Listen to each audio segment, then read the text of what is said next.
సభా కార్యక్రమాన్ని ప్రొసీడింగ్స్ని కొనసాగిస్తారు. దానికి మరికొద్ది క్షణాల్లో మన గౌరవనీయులు ముఖ్య అతిథులు ప్రధాని ఈ వేదిక మీదకి రానున్నారు. ఆ వెంటనే కార్యక్రమం ప్రొసీడింగ్స్ని చీఫ్ సెక్రటరీ గారు కంటిన్యూ చేస్తారు.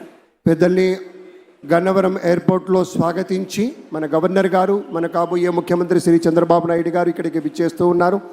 నిమిషాల వ్యవధి మాత్రమే ఉంది పెద్దలారా. సమయ పాలన తెలిసినటువంటి పెద్దలు కాబట్టి మరొక మాట గుర్తు చేసుకుంటే, మన ప్రధాని ఇచ్చినటువంటి పిలుపులు మీకు తెలుసు కదా.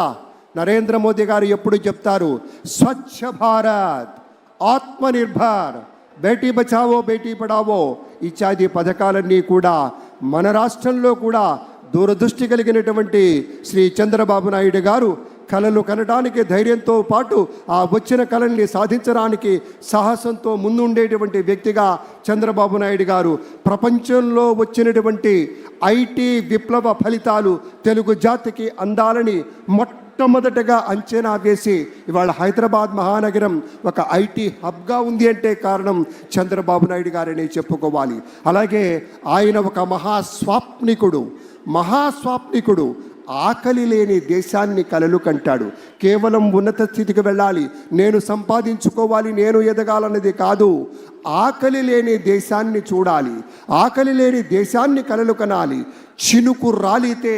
చినుకు రాలితే విత్తనమై మట్టి గుండెల్లో దూరి మొక్కై తనువంతా విచ్చుకొని మహావృక్షంగా ఎదిగి రేపటి రోజుకు కావలసినటువంటి విత్తనాలను కూడా అందించేటువంటి రీతిలో ఎదగాలన్నదే లక్ష్యంగా ఉన్నటువంటి నేత మన ముఖ్యమంత్రిగా చంద్రబాబు నాయుడు గారు ప్రమాణ స్వీకారం చేయబోతూ ఉన్నారు.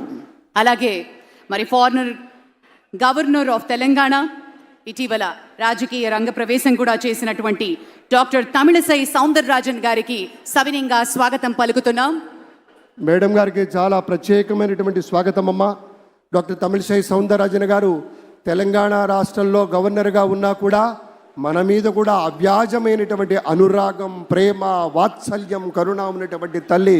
ఆ తల్లికి స్వాగతం పలుకుతూ ఉన్నాం.